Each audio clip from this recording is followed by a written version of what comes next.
ये बहुत ही ज्यादा घमंडी लड़का है। जैसे ही यहाँ पर विपिन वह शब्द कहता है तो उसके साथ में जितने भी वहाँ पर एल्डर्स बैठे हुए थे उन सभी का गुस्से का पारा ऐसे चढ़ जाता है। जैसे कि यहाँ पर पेट्रोल भराते समय यहाँ पर जो बत्ती होती है वो ऊपर की तरफ जाने लगती है, वैसे यहाँ पर उनका जो लेवल था ना वो बढ़ता जा रहा था। इसको मैं मारना चाहता हूँ, मुझे मुझे छोड़ दे, मुझे छोड़ दे, मैं इसको मारूंगा। यहाँ पर सभी इसी तरह से अपने मन ही मन के अंदर सोच रहे थे। वास्तव में इस जगह पर अगर वो लोग है ना अकेले होते और ये आसपास में कोई नहीं होते तो उसके बाद में कब के आपा हो चुके होते और विपिन को है ना कोपचे में ले जाकर ऐसा मारते कि इसकी नानी मम्मी याद आ जाती। आखिरकार ये बंदा करना क्या चाह रहा था। वहाँ पर वो लोग सोच रहे थे क्या हम लोगों ने यहाँ पर गलती कर दी इसको यहाँ पर लाकर, क्योंकि वास्तव में जब उन लोगों ने ये सुना था कि यहाँ पर सामने वाले बंदे ने एक सोड गोड सीख लिया था तो उसके साथ में उन्होंने लगा कि यहाँ पर उनकी पवेलियन के लिए बहुत ज्यादा अच्छा होने वाला था। लेकिन उन्हें क्या पता था कि यहाँ पर वह लोग है ना कोई अच्छी चीज नहीं ढूंढ रहे हैं, वह एक ऐसा बवाल ढूंढ रहे हैं जो यहाँ पर उनको गंजा केला पीला सीला पता नहीं क्या क्या कर छोड़ सकता था। आखिरकार कभी भी यहाँ पर 200 वर्ष उनको हो गए थे और इतना समय के अंदर वह आज तक यहाँ पर ऐसे बंदे से नहीं मिले जिसको इतने अच्छे से इतने शिद्दत से मारने की इच्छा हो रही हो। हे प्रभु, आखिरकार आपने हमें क्या गुनाह कर सजा दी है? आखिरकार हम लोगों ने क्या किया है यहाँ पर? क्या हमने आपको किसी तरह से नाराज किया है जो आपने इसको हमारे पास में इस तरह से फेंक दिया है? कचरा कहीं का। उसके साथ में उन सभी को गुस्सा सा आने लगता है। लेकिन वहीं दूसरी तरफ अधीरा अब खड़ा हो जाता है। अधीरा को अब बिल्कुल भी अच्छा नहीं लग रहा था। एल्डर अधीरा तो ये सोच रहे थे कि अभी तलवार ले और उसके पिछवाड़े के अंदर घुसा दे ताकि यहाँ पर एक और चेत वहाँ पर हो जाए। आखिरकार ये बंदा समझता क्या है? तो वह कहता है तुम्हारी इतनी हिम्मत कैसे हो गई कि तुम हम सभी को यहाँ पर ललकार रहे हो? यहाँ पर मैं तुम्हें अब बिल्कुल भी नहीं छोड़ने वाला हूँ। हाँ माना कि तुम अच्छे लड़ाकू हो लेकिन फिर भी इस तरह से इतना दुस्साहसी, आखिरकार यहाँ पर तुम ऐसा कैसे कर सकते हो? वहीं दूसरी तरफ नहीं रुको, यहाँ पर उसने हम सभी को एक साथ चुनौती दी है तो इसी वजह से हम फालतू में यहाँ पर अपना टाइम बर्बाद नहीं कर सकते हैं। यहाँ पर गौतम उससे कहता है और इसके अलावा पहले ही यहाँ पर उसने सोड गोड को सीखा हुआ है तो इसके साथ में हमें कोई भी गलत नहीं लगना चाहिए। शायद हम लोग इसके साथ में लड़ सकते हैं। ये सोड गोड सीखने के बाद में इसका जो लेवल अप है यहाँ पर एक देवता की तरह माना जा सकता है। लेकिन वहीं दूसरी तरफ उन शब्दों को सुनने के साथ में सभी एल्डर्स उसी को देखने लगते हैं। ये आखिरकार एल्डर गौतम आप क्या कह रहे हैं? आपको पता है ना कि अगर हम लोग यहाँ पर इससे लड़ने जाते हैं तो उसके बाद में अगर किसी को ये पता चल गया ना तो उसके बाद में हम लोग तो है ना अपने दोस्तों तक को यहाँ पर मुंह दिखाने लायक नहीं रहेंगे। वह सभी हमारे ऊपर मुंह के ऊपर थूकेंगे और कहेंगे जाओ बे, एक बंदे से यहाँ पर तुम लोग इस तरह से जीत और हार की फैसला करने की कोशिश कर रहे थे। वास्तव में इस जगह पर तो हमारा पूरी तरह से मजाक बनकर रह जाएगा। तो वही गौतम कहता है कोई बात नहीं, वैसे भी उसने सोड गोड सीखा हुआ है तो हम उसके साथ में लड़ सकते हैं। और इसके अलावा यहाँ पर तुम सभी को पहले से ही ध्यान रखना होगा क्योंकि वह बहुत ज्यादा पावरफुल है। और अगले पल वह सभी बीच के अंदर आ जाते हैं और वहाँ पर फाइट करने के लिए रेडी हो जाते हैं। इस जगह पर अब 5 एल्डर्स आगे की तरफ बढ़ गए थे। ऋषभ जिसको पहले से यहाँ पर हरा दिया गया था वह इस बार बीच में नहीं आता है। इस बार जो बीच में आए थे वह यहाँ के जो संप्रदाय के नेता गौतम और उसके साथ में ही एल्डर अधीरा, एल्डर परितोष और 2 और अन्य एल्डर्स भी थे जिन सभी की साधना लेवल बहुत ज्यादा थी। वहीं दूसरी तरफ 1 मिनट रुको, यहाँ पर विपिन कहता है। वहाँ पर विपिन है ना बिल्कुल भी उन सभी को ऐसे आगे बढ़ते हुए देखकर नहीं घबराता है। तो वहीं उसको ऐसा रुकते हुए देखकर यहाँ पर गौतम पूछता है अब क्या हुआ? आप ही तो अभी लड़ने को बोल रहे थे, क्या आप ही अब यहाँ पर हार मानने वाले हैं? हार नहीं, मैं कौन सा हार मानने वाला हूँ? मैं तो यहाँ पर ये सोच रहा था कि अगर हम लोग लड़ाई कर ही रहे हैं तो यहाँ पर इसको सही से लड़ा जाए। क्या सही से? आखिरकार अब तुम कैसे सही से लड़ना चाहते हो? तो इसी साथ विपिन कहता है देखो मैं सोचता हूँ कि यहाँ पर हम लोगों को एक दाव लगाना चाहिए। लेकिन जैसे विपिन वहाँ पर वह शब्द कहता है तो उसके साथ में दाव नहीं, अब एक और दाव नहीं। परितोष पूरी तरह से हक्का बक्का रह गया था। परितोष की यहाँ पर जमीन खिसक गई थी। ऐसा लग रहा था जैसे कि अभी वह काई के अंदर गिरने के लिए बैठा हुआ हो। वो यहाँ पर घबराहट के मारे उसके पसीने छूट गए थे। दाव के बारे में सुनते ही यहाँ पर उसका धाव निकल जाया करता था। आखिरकार यहाँ पर उसने कितनी बार इस शब्द को सुना था, कितनी बार उसने इसको सुना था।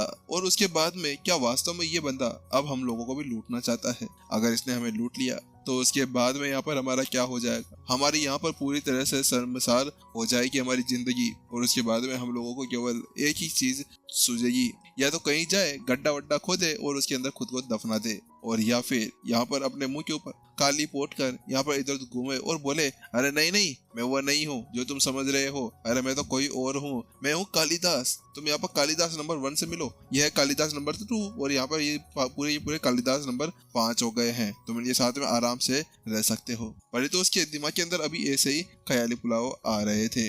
वास्तव में इस जगह पर ये छोटा सा मजाक है ना, उसका बहुत बुरा भारी पड़ सकता था।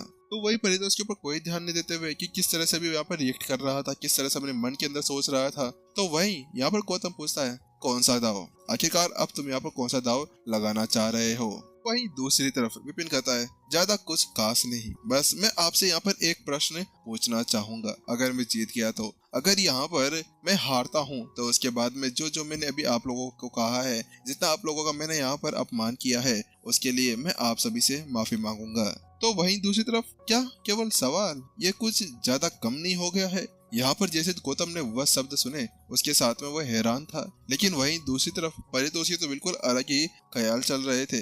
ये क्या केवल एक दाव पर एक क्वेश्चन था? मुझे लगा कि आज तो हम लोग यहाँ पर लूटों की तरह लूट जाएंगे, क्योंकि वैसे भी यहाँ पर इसने पूरे के पूरे अकेडमी को अच्छी तरह से लूट कर रखा हुआ है। अब तो मुझे यहाँ पर इसके ऊपर बिल्कुल भी भरोसा नहीं हो गया है, और इसके अलावा मेरी तो ऐसी हालत हो गई है कि केवल दा का दाव का या दावे लाग आए तो उसके साथ में यहाँ पर वह दादा दाबू हो जाएगा। इसके साथ में यहाँ पर वह पता नहीं क्या क्या ही बड़बड़ कराने लगता है, और उसकी जुबान कभी यहाँ पर इधर से होता है कभी उधर से होती है, और वह कुछ शब्द बोल नहीं पा रहा था कि दाव का दाव बोले हैं या दाव का दाव बोले हैं। तो वही विपिन ने कहा चलो फिर ये ठीक रहेगा, और उसके साथ में ही यहाँ पर वो अपने पास में से एक तलवार बाहर निकाल लेता है। लेकिन वही गौतम कहता है विपिन तुम्हें यहाँ पर चिंता करने की कोई भी जरूरत नहीं है, अगर यहाँ पर तुम हारते भी हो ना तो मैं यहाँ पर तुम्हारे कौन से भी सवाल का जवाब देने के लिए तैयार बैठा हूँ। और यहाँ पर रही माफी मांगने की बात, तो वो तो छोटी मोटी बात है, हालांकि बस वो बात यहाँ से बाहर नहीं निकलनी चाहिए, उसके लिए तो मैं सॉरी बोलने की कोई भी जरूरत नहीं रहेगी। तो विपिन भी अपना सर हिला देता है और उसके बाद में अब वो उनकी तरफ देखने लगता है। बात कुछ ऐसी थी कि यहाँ पर विपिन ने जो दांव लगाया था ना, उसका एकमात्र कारण ये था कि यहाँ पर उसको प्रत्युषा के बारे में पता करना था, और यहाँ पर वह उसके बारे में पता करने के लिए उसको जाना होगा स्पिरिट गॉड पैलेस के अंदर। और स्पिरिट गॉड के अंदर यहाँ पर भगवान शब्द का यूज किया गया था। तो इसके साथ में यहाँ पर वो जानता था कि ये अजूर के अंदर है ना देवताओं से बहुत ज्यादा डरा करते थे, इसी वजह से यहाँ पर उन्हें देवताओं का नाम बिल्कुल सोच समझकर लेना पड़ता था। इसी वजह से यहाँ पर विपिन ये सोच रहा था कि क्या पता वक्त आने पर यहाँ पर शायद वह इसका कोई जवाब ना दे सके, क्योंकि ये एक ऐसी गुप्त चीज है जिसको कोई भी मुंह के ऊपर नहीं बोल सकता था। वहीं दूसरी तरफ यहाँ पर गौतम कहता है चलो ठीक है, यहाँ पर मैं शुरू करने जा रहा हूँ, और सबसे पहले वो उनके अंदर आगे बढ़ जाता है और वो अपनी तलवार को ऊपर उठाता है।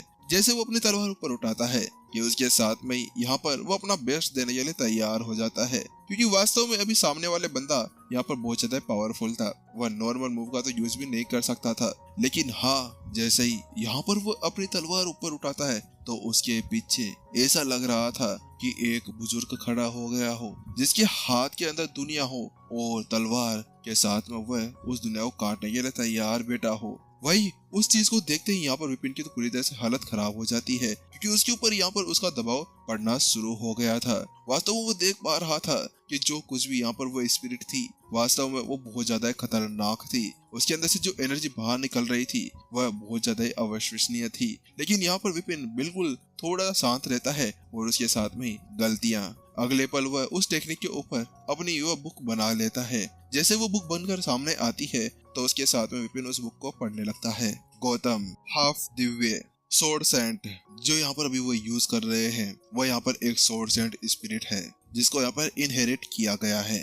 यहाँ पर जल्द ही गौतम के बारे में सारी चीजें आ जाती है, लेकिन यहाँ पर उस टेक्निक के अंदर जो गलतियां थी वो विपिन के सामने आ चुकी थी। वहीं दूसरी तरफ वो सोर्ड सेंट अपनी तलवार को नीचे लाता है और विपिन की तरफ फेंकने लगता है, तो वह विपिन भी अपना एक कदम आगे बढ़ाता है और अगले पल वो उड़ता हुआ सीधा तलवार के सामने पहुंच जाता है और अगले पल एक जगह पर वार करता है, जिसके साथ में वह सोर्ड सेंट के टुकड़े टुकड़े हो जाते हैं। उसके बाद में जल्द ही वो गौतम की तरफ भी बढ़ने लगता है, लेकिन जब गौतम भी देखता है कि सामने वाले बंदे ने उसकी एक गलती पकड़ ली थी तो वो पीछे की तरफ चला जाता है और उसी साथ में पीछे खड़े हुए सभी एल्डर्स से कहता है, मुझे आप सभी की मदद की जरूरत है, सभी सभी आगे आओ। जैसे यहाँ पर वो शब्द कहे जाते हैं तो उसके साथ में ही वो चारों के चारों एल्डर्स भी आगे बढ़कर आ जाते हैं और वह साथ में ही यहाँ पर एक फॉर्मेशन का यूज भी कर रहे थे। ये कोई लड़ाई फॉर्मेशन थी और इसका यूज करते हुए वह अब सीधा विपिन की तरफ पूरी तेजी के साथ बढ़ने लगते हैं, वो भी चारों तरफ से उसके ऊपर अटैक करते हुए। गलतियां। वहीं दूसरी तरफ विपिन भी यहाँ पर उनको थोड़ा बहुत डोज करता है और उसके साथ में उनके ऊपर ही बुक बना लेता है और एक ही टेप के साथ में उसकी सारा ज्ञान उसके दिमाग के अंदर आ जाता है और यहाँ पर विपिन उसके अंदर की सारी गलतियों को समझ पा रहा था।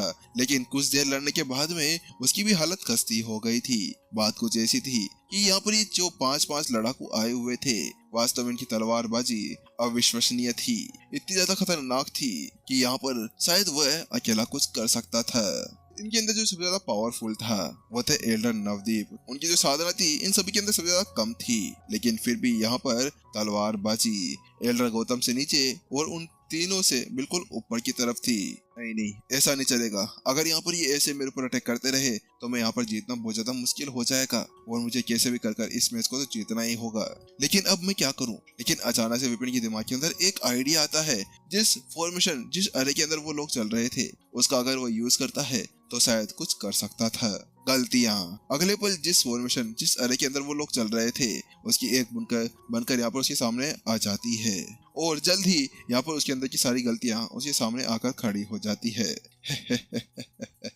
अब आएगा ना मजा। उसी साथ विपिन अपनी स्टोरेज रिंग के अंदर से झटका देते हुए एक काला कपड़ा बाहर निकाल लेता है और उसको ऐसा करते हुए देखकर गौतम और बाकी सभी हैरान हो जाते हैं। ये क्या? ये काले कपड़े के साथ में क्या करने जा रहा है? आखिरकार पहले यहाँ पर लड़ाई इस तरह से इंटेंस फाइट पे चल रही है और ये बंदा पता नहीं क्या ही कर रहा है। लेकिन ऋषभ बीच में कहता है, जल्दी करिए, यहाँ पर वो आप लोगों का मजाक उड़ाने की कोशिश कर रहा है। वो यहाँ पर अब अपनी आँख के ऊपर कपड़ा बांध कर ये बताना चाह रहा है कि तुम लोग यहाँ पर बहुत ज्यादा बेकार से अटैक कर रहे हो और तुम्हें वो ऐसे ही हरा सकता है। लेकिन ऋषभ जैसे वह शब्द कहता है तो उसके साथ में ही सभी के चेहरे शर्म से लाल हो जाते हैं और गुस्से से तो यहाँ पर वह पूरी तरह से फटने के कगार पर पहुंच चुके थे। मैं इसको यहाँ पर अब नहीं छोड़ने वाला। पहले यहाँ पर ये हम लोगों से लड़ पा रहा है और अब ये हमारी इंसल्ट भी करना चाहता है। गौतम को बहुत ज्यादा गुस्सा आता है कि जब वो बंदा यहाँ पर लड़ रहा था तभी उनकी बहुत ज्यादा इंसल्ट हो रही थी, लेकिन अब यहाँ पर वह उनसे फाइट करने के लिए काले कपड़े का यूज कर रहा था जिसको वह अपनी आंखों के ऊपर बांधना चाह रहा था। आखिरकार अब वो कैसे यहाँ पर इसको छोड़ सकते थे?